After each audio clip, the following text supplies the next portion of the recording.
আজ 28শে এপ্রিল মঙ্গলবার। দেখে নিন আজকের বাছাই করা 20টি গুরুত্বপূর্ণ খবর। শুরুতেই হেডলাইন্স। বাদুড়িয়ায় আইএসএফ এবং সিপিআইএম এর পতাকা খুলে ফেলা এবং পুড়িয়ে দেওয়ার অভিযোগ, তদন্তে পুলিশ। প্রচারে বাধা দিলে গ্রাম শ্মশান করে দেওয়ার হুমকি, এবার বিতর্কে ভাঙড়ের আইএসএফ নেতা।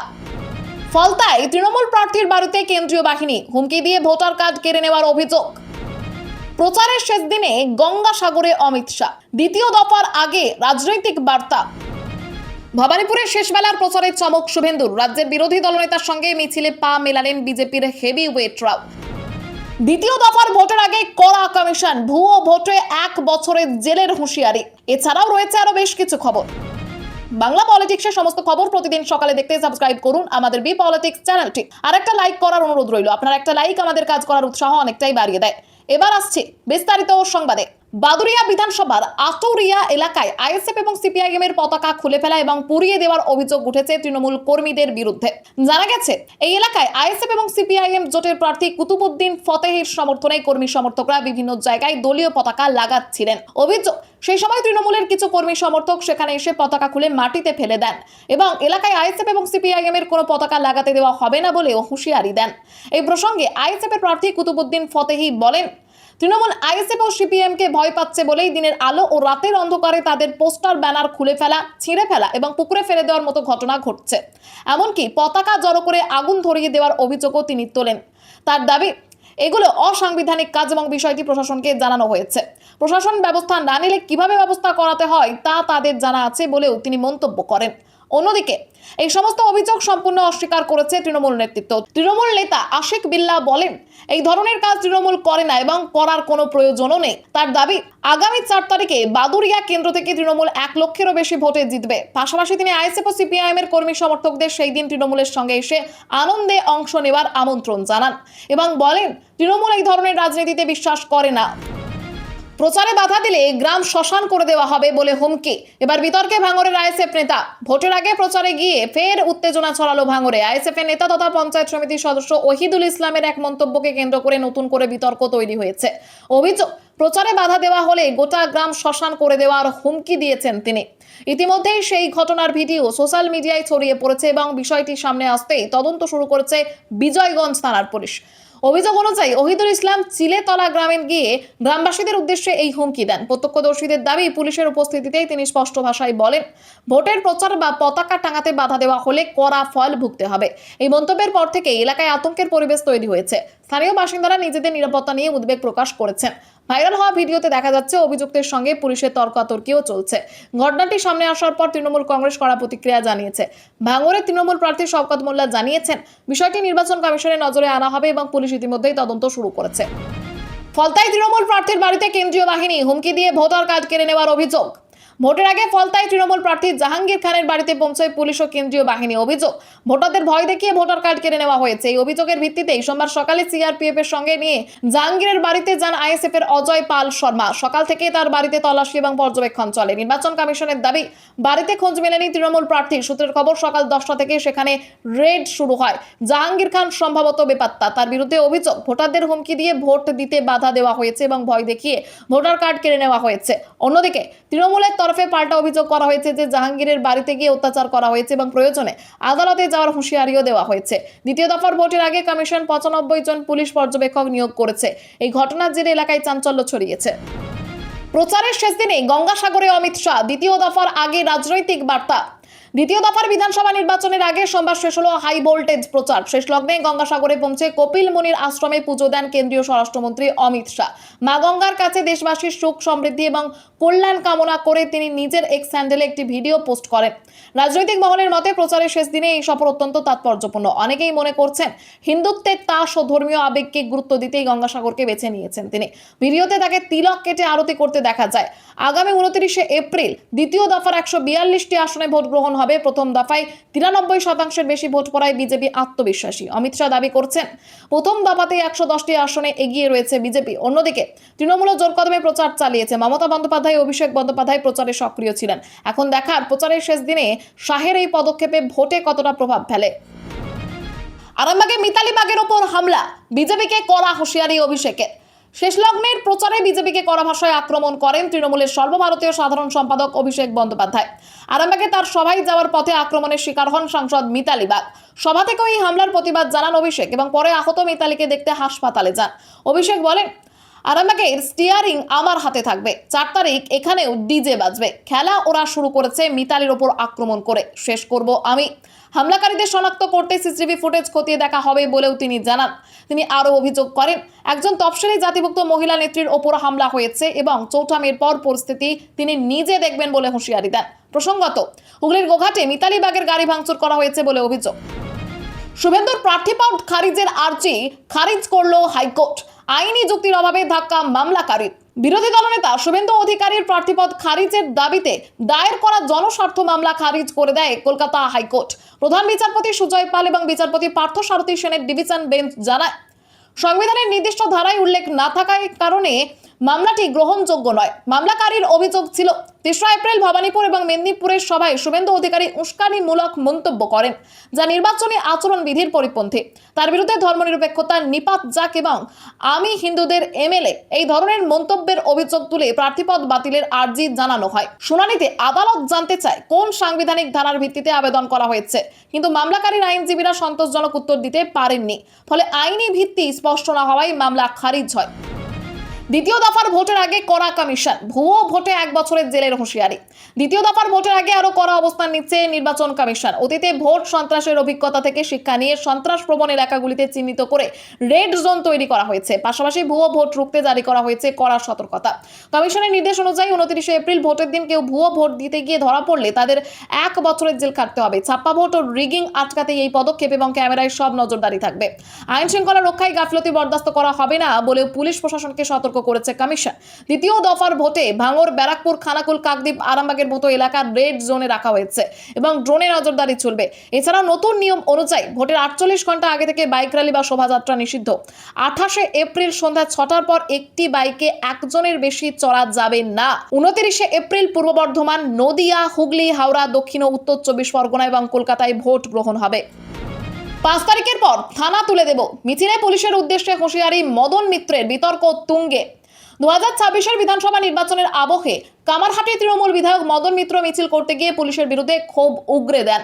সোমবার প্রচারের সময় ট্রাফিক নিয়ন্ত্রণের কারণে পুলিশ মিছিলের গতি কমাতে বললে তিনি রেগে গিয়ে বলেন, 5ই মের পর এই থানা তুলে দেব। এই মন্তব্য ঘিরে রাজনৈতিক বিতর্ক তীব্র হয়েছে। বিরোধী বিজেপি দাবি করেছে, এতে স্পষ্ট তৃণমূল প্রশাসনকে নিজেদের সম্পত্তি বলে মনে করে এবং নিরপেক্ষ পুলিশকে হুমকি দেওয়া হচ্ছে। অন্যদিকে নির্বাচন কমিশনের নজরেও এই ভিডিও পৌঁছেছে বলে খবর, ফলে তার বিরুদ্ধে পদক্ষেপ নেওয়া হতে পারে। উল্লেখ্য, 4 মে নির্বাচনের ফল প্রকাশের পর নতুন সরকার গঠনের ইঙ্গিত দিয়ে এই মন্তব্য করেছেন মদন মিত্র। এর আগেও তার বিভিন্ন মন্তব্য বিতর্ক তৈরি করেছে।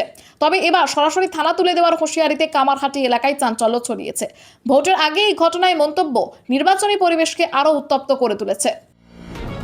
ভবানীপুরের শেষবেলার প্রচারের চমক শুভেন্দুর। রাজ্যের বিরোধী দলনেতার সঙ্গে মিছিলে পা মেলালেন বিজেপির হেভি ওয়েটরাও। বিধানসভা নির্বাচনের দ্বিতীয় দফার আগে সোমবার ছিল প্রচারের শেষ দিন, যেখানে সন্ধ্যে 6টার মধ্যে সব রাজনৈতিক দলের প্রচার শেষ করার নির্দেশ ছিল। হাই ভোল্টেজ কেন্দ্র ভবানীপুরে তৃণমূল প্রার্থী মমতা ব্যানার্জি এবং বিজেপি প্রার্থী শুভেন্দু অধিকারীর মধ্যে মূল লড়াই জমে উঠেছে। প্রচারের শেষ দিনে শুভেন্দু অধিকারীর মিছিলের রুট বদলে এক্সাইট মোড় থেকে মিন্টো পার্ক পর্যন্ত মিছিল করেন। বিজেপির প্রচারে বাঙালি সংস্কৃতি এবং আবেগকে তুলে ধরার চেষ্টা করেছে। মিছিলে শঙ্খ হাতে মহিলারা, রণ পা, আদিবাসী নৃত্য, বাদক ও নাম সংকীর্তনের দল অংশ নেয়, যা প্রচারে ভিন্ন মাত্রা যোগ করে। সাধু সন্ন্যাসীরাও মিছিলে উপস্থিত ছিলেন। এর আগে মনোনয়ন জমার দিন অমিত শাহ শুভেন্দুর সঙ্গে মিছিলে অংশ নিয়েছিলেন। এদিনের মিছিলে অশোক দিন্দা, মনোজ তিওয়ারি, শ্রমিক ভট্টাচার্য, তেজস্বী সূর্য সহ একাধিক বিজেপি নেতা উপস্থিত ছিলেন। মিছিল শেষে হরিশ মুখার্জি রোডের 23 পল্লী দুর্গা মন্দিরে পুজো দেন শুভেন্দু। চৌরঙ্গীর ভোট প্রচারে মমতার চামার মন্তব্যে উস্কালো বিতর্ক। চৌরঙ্গীতে ভোট প্রচারে গিয়ে তপশিলি জাতিভুক্তদের চামার বলে মন্তব্য করে বিতর্কের কেন্দ্রবিন্দুতে উঠে আসেন মমতা বন্দ্যোপাধ্যায়। 15 বছরের প্রকল্পের বিবরণ দিতে গিয়ে তপশিলি জাতির প্রসঙ্গ তোলার সময় তিনি বলেন, আমার চামার ভাই বোনেরা, যা ঘিরে ভোট বঙ্গে তীব্র বিতর্ক তৈরি হয়। এই মন্তব্যকে ঘিরে বিজেপি নেতা ও কেন্দ্রীয় প্রতিমন্ত্রী সুকান্ত মজুমদার এক্স হ্যান্ডেলে চড়া প্রতিক্রিয়া জানান। তিনি দাবি করেন, চামার শব্দটি দীর্ঘদিন ধরে অবমাননাকর গালি হিসেবে ব্যবহৃত হয়ে আসছে এবং সর্বোচ্চ আদালতও এটিকে তপশিলি জাতির বিরুদ্ধে অপমানজনক বলেছে। বিরোধীদের অভিযোগ, প্রকাশ্যে সভায় এমন মন্তব্য আইনগত অপরাধ এবং তিনি একটি রাজনৈতিক শালীনতার সীমা লঙ্ঘনের পাশাপাশি সমাজের একটি বড় অংশের মানুষের ভাবাবেগে আঘাত করে। সুকান্ত আরও দাবি করেন, এই মন্তব্যে SC/ST অ্যাক্টের আওতায় শাস্তিযোগ্য হতে পারে এবং মুখ্যমন্ত্রীর প্রকাশ্যে ক্ষমা চাওয়া উচিত। তবে তৃণমূল কংগ্রেস এই অভিযোগ অস্বীকার করে জানায়, মুখ্যমন্ত্রীর বক্তব্য বিকৃতভাবে উপস্থাপন করা হচ্ছে এবং রাজনৈতিক উদ্দেশ্যে এই বিতর্ক তৈরি করা হয়েছে। পুলিশের ওপরেই চড়াও, তপ্ত বসিরহাটে গ্রেপ্তার 2 তৃণমূল কর্মী। ভোটের আগে বসিরহাটের হেমনগর থানা এলাকায় উত্তেজনা ছড়ায়। অভিযোগ, পুলিশের ওপর চড়াও হয়ে মারধর এবং সরকারি গাড়ি ভাঙচুর করা হয়। ঘটনায় ইতিমধ্যেই 2 ব্যক্তিকে গ্রেপ্তার করেছে হেমনগর থানার পুলিশ। ধৃতদের নাম সন্তোষ জোদ্দার এবং সঞ্জীব জোদ্দার, যারা এলাকায় তৃণমূল কর্মী হিসেবে পরিচিত। পুলিশ সূত্রে জানা গিয়েছে, রবিবার হেমনগর বাজারের মোড়ে সাধারণ মানুষকে হুমকি দেওয়া ও মারধরের অভিযোগ ওঠে ওই 2 ব্যক্তির বিরুদ্ধে। খবর পেয়ে পুলিশ ঘটনাস্থলে পৌঁছলে অভিযোগ অনুযায়ী তারা লাঠি সোঁটা নিয়ে পুলিশের ওপর চড়াও হয় এবং পুলিশের গাড়ি ভাঙচুর করে। এরপর পুলিশ তাদের গ্রেপ্তার করে। পুলিশের দাবি, অভিযুক্তদের বিরুদ্ধে আগেও একাধিক দুষ্কৃতিমূলক কাজের অভিযোগ রয়েছে। নির্বাচন ঘোষণার পর কমিশনের নির্দেশ অনুযায়ী অপরাধে জড়িতদের বিরুদ্ধে কড়া পদক্ষেপ নেওয়া হচ্ছে। সোমবার ধৃতদের বসিরহাট মহকুমা আদালতে তোলা হবে। ভোটের মুখে এই ঘটনায় এলাকায় চাঞ্চল্য ও আতঙ্ক ছড়িয়েছে। পরিস্থিতির ওপর নজর রাখছে পুলিশ। রাজ্যের ডিজি সিদ্ধনাথ গুপ্তের চাকরির মেয়াদ 6 মাস বাড়িয়ে দিল শাহের মন্ত্রক। দ্বিতীয় দফার ভোটের আগেই চিঠি এলো নবান্নে। সিদ্ধনাথের চাকরির মেয়াদ বৃদ্ধি নিয়ে কেন্দ্রীয় স্বরাষ্ট্র মন্ত্রকের প্রস্তাবে সম্মতি দিয়েছে কেন্দ্রীয় মন্ত্রিসভার নিয়োগ কমিটি। সোমবার রাজ্যের মুখ্য সচিবকে চিঠি পাঠিয়ে জানানো হয়েছে, রাজ্য পুলিশের ডিজি সিদ্ধনাথ গুপ্তের চাকরির মেয়াদ আরও 6 মাস বাড়ানো হয়েছে। আগামী 30 এপ্রিল তার অবসর ছিল। ভোটে নির্ঘণ্ট প্রকাশের পর নির্বাচন কমিশন রাজ্যের একাধিক প্রশাসনিক পদে বদল আনে।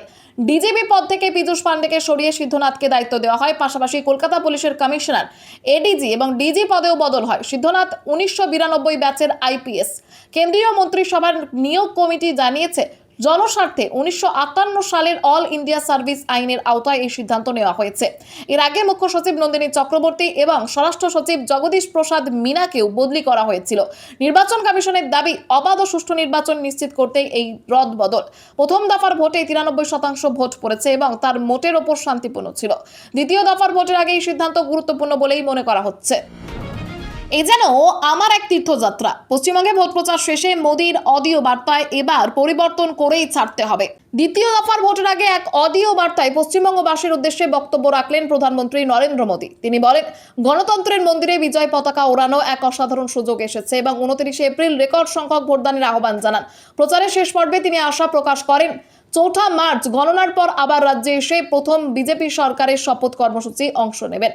7 মিনিট 38 সেকেন্ডের অডিও বার্তায় মোদী বাংলার যুব সমাজের উন্নয়নের রোডম্যাপ তুলে ধরেন এবং জানান, প্রচারে তিনি এক বিশেষ শক্তি অনুভব করেছেন। তার কথায়, মা কালীর ভক্তদের মধ্যে গেলে তিনি নতুন শক্তিতে পরিপূর্ণ হয়ে উঠতেন। একইভাবে অযোধ্যায় রামলালার মন্দির প্রতিষ্ঠার আগে প্রভু রামচন্দ্রের থেকেও শক্তি পেয়েছিলেন বলে উল্লেখ করেন তিনি। মোদী উন্নত পশ্চিমবঙ্গ গড়ার অঙ্গীকার করে পরিবর্তনের ডাক দেন এবং নাম না করে তৃণমূলকে আক্রমণ করেন। প্রথম দফার ভোটকে ঐতিহাসিক বলে দাবি করে দ্বিতীয় দফার ভোটারদের বেশি সংখ্যায় অংশগ্রহণের আহ্বান জানান। বিজেপি কর্মীদের মারধর, গালিগালাজ, হুমকির অভিযোগ। পানিহাটির কাউন্সিলর স্বপন কুণ্ডু গ্রেপ্তার। আগামীকাল ভোট, তার আগে পানিহাটি পুরসভার 20 নম্বর ওয়ার্ডের কাউন্সিলর স্বপন কুণ্ডুকে গ্রেপ্তার করা হয়েছে। বিজেপি কর্মীদের মারধর, গালিগালাজ ও হুমকি দেওয়ার অভিযোগে এই পদক্ষেপ নেওয়া হয়েছে। অভিযোগ অনুযায়ী পানিহাটিতে প্রচারের ফ্লেক্স ব্যানার লাগাতে গেলে স্বপন কুণ্ডু বাধা দেন।